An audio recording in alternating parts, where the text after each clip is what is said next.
اب جو ہمارے ساتھ شخصیت موجود ہیں ایسی پاکستانی کاروباری شخصیت ہیں جنہوں نے گلوبل وومن کلب کی طرف سے گلوبل وومن انسپریشن ایوارڈ حاصل کیا تھا لاسٹ ایئر، اور ہم وومن لیڈرز ایوارڈ بھی ظاہر ان کو ملا تھا، تو ایک دفعہ پہلے بھی ان سے ڈسکشن ہوئی تھی، لیکن آج ان کو بلانے کا مقصد یہ تھا کہ ہم ذرا جب انسپریشن کی بات کرتے ہیں، ہم انٹرنیشنل ایوارڈز کا ذکر کرتے ہیں، وہ کتنے اہم ہوتے ہیں اور اس سے کتنی زیادہ آسانی ہوتی ہے، سہولت ہوتی ہے ان کو اپنے کام کو آگے بڑھانے کے لیے۔ اور اب گلوبل ویمن انسپریشن ایوارڈ کی جب بات کی جا رہی ہے 70 کنٹریز ہوتی ہے جس میں سے 12 لوگوں کو مل رہا ہوتا ہے ایوارڈ، سو ایک بڑا ہی ٹف کمپٹیشن ہے اوبویسلی، لیکن ہما کی اگر بات کی جائے کمیونٹی سروس میں بہت خدمات ہیں ان کی، بہت ساری رکاوٹیں بھی آئیں لیکن اس کے باوجود ہمت نہیں ہاری اور ہما فخر پاکستان کا فخر بنتی جا رہی ہیں، مجھے بن گئی ہیں، ہما ہمارے ساتھ موجود ہیں۔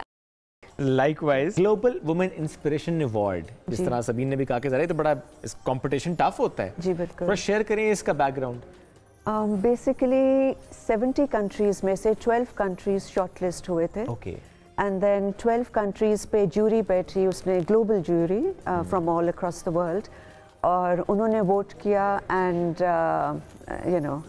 I managed to win. اور پاکستان سے کتنے؟ جی I was the only one. You're the only one? G I was the only one. واو، اور اس کے لیے بیس کیا بنتی ہے؟ آپ لوگ اپنا کام دکھاتے ہیں، بھیجتے ہیں، یا کہ وہ خود اپنا انڈیپینڈنٹ ایک طریقے سے دیکھتے ہیں؟ انڈیپینڈنٹ آپ کا سارا ریویو کرتے ہیں، ویریفائی کرتے ہیں، and what I like about these particular awards is کہ وہ ریکوائرمنٹ ہے کہ وہ دیکھتے ہیں کہ 15 سے 10 سال کی کنٹریبیوشن آپ کی اپنی کنٹری میں ہو، اٹس ناٹ کہ ایک دم you know you've landed somewhere. They see all the history کہ آپ نے کیا contribute کیا and then they make a decision. ہما ابھی خواتین کے حوالے سے پاکستان میں مزید کیا کیا آپ نے کیا؟ لاسٹ ٹائم بھی ہمارے بات ہوئی تھی اور آپ نے بہت، آپ کا وسیع کام ہے اوبویسلی، کیا نیا ابھی آپ کہہ رہے ہیں ویمن امپاورمنٹ کے لیے؟ پہلی چیز تو یہ ایوارڈ مجھے ملا تھا ایک کتاب لکھنے پہ جو میں نے ڈیری سیکٹر پہ لکھی تھی، خیر ملا تو 3-4 چیزوں پہ تھا، but one of the things was ایک کتاب لکھی تھی ڈیری سیکٹر میں، اور اس وقت کتاب لکھنے کا مقصد یہ تھا کہ ڈیری سیکٹر کے 70 ملین جو جانور ہیں وہ سارے خواتین ان کی دیکھ بھال کرتے ہیں، اور خواتین کے لیے اس وقت 14 سال پہلے کچھ نہیں تھا، سو ایٹ دیٹ ٹائم ان کی ٹریننگ اور ان کی ایک لیول کی چیز تھی وچ جانور کی ٹریننگ، دودھ کی کوالٹی، وہ ایک ڈفرینٹ ٹریننگ تھی۔ اس بار جو اب شروع کیا ہے which is part 2 of this book which is white revolution part 2، اس کتاب میں 2 فوکس ہیں خواتین کے لحاظ سے، ایک ان کو ٹیکنالوجی سکھانی ہے، بیکاز ہم نے پچھلے اپنے پروجیکٹ میں دیکھا کہ وہ اس قدر پڑھ لکھ نہیں سکتے لیکن وائس نوٹس پہ سارا آپریٹ کر لیتے ہیں، چاہے وہ ویٹنری سروس ہو، چاہے انہوں نے ونڈا جس کو فوڈر کہتے ہیں وہ بیچنے جانا ہو، ہر قسم کا کام جو آپ سے کہہ سکتے ہیں 5 سال پہلے کوئی خاتون کسی گاؤں میں وہ نہیں کرتی تھی، ناؤ دے ڈوئنگ اٹ، اور اس کو دیکھتے ہوئے وی ریئلائزڈ کہ اب ٹیکنالوجیکل جو چینجز آ رہی ہیں ان کو اس پہ لانچ کرتے ہیں۔ So the second book is going to focus one on women and technology in the dairy sector, and دوسرا کہ environment کو ہم regenerative dairy کیسے کر سکتے ہیں کہ environment protect ہو، اور اس سے ایسا ہوتا ہے کہ انشاءاللہ آہستہ آہستہ ایسی پاکستان کی ڈیری ایکسپورٹ کی طرف جا رہی ہے، اور ہم کر سکتے ہیں، ہم کر رہے ہیں، we are one of the largest producers of milk, 5th largest،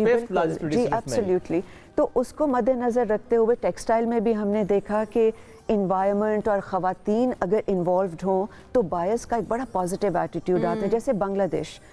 وہ دیکھتے ہیں کہ جی خواتین کام کر رہی ہیں تو وہ بوسٹ، سو آئی تھنک اس کی بھی پریپریشن ہوتی ہے ساتھ کے انوائرمنٹ کو بھی ہم کیا اس کا ویژن ہو اگلے 10 سال کا، اور خواتین کو ڈیری کی خواتین کو کیسے اگلے 10 سال میں ہم ٹیکنالوجیکل ایڈوانسمنٹ کی چیزیں، آپ نے بڑی اچھی بات کی کہ ظاہر ہے باقی ممالک جب دیکھ رہے ہوتے ہیں تو اس کے بعد ظاہر ہے وہ اس کاز کو سپورٹ بھی کرنا شروع کر دیتے ہیں کہ خواتین اس کے اندر انوالو ہیں، تو اب وہ والی بات ہے کہ گزارا نہیں ہے، وقت کی ضرورت ہے۔ بٹ آپ کو بولیں سبین، آنیسٹلی پاکستان میں یس مشکل حالات ہیں معاشی، and people are struggling you know to make ends meet, لیکن آپ کو بتا نہیں سکتے اس سیکٹر میں کام کرتے ہوئے کیا کیا انیشیٹیوز اور کس قدر کوالٹی کا کام ہو رہا ہے، and it's a beautiful combination. I think NGOs awareness اور ایڈوکیسی کر رہے ہیں، پرائیویٹ سیکٹر کتنا آگے آ کے ڈیلیور کر رہا ہے، ہیلتھ کیئر میں، ایجوکیشن میں خواتین کے، آئی مین اٹس ویری امپریسو کہ آپ کو ایک ایگزامپل دیں، بٹ پرابلم تھوڑا وہاں آتا ہے جہاں پہ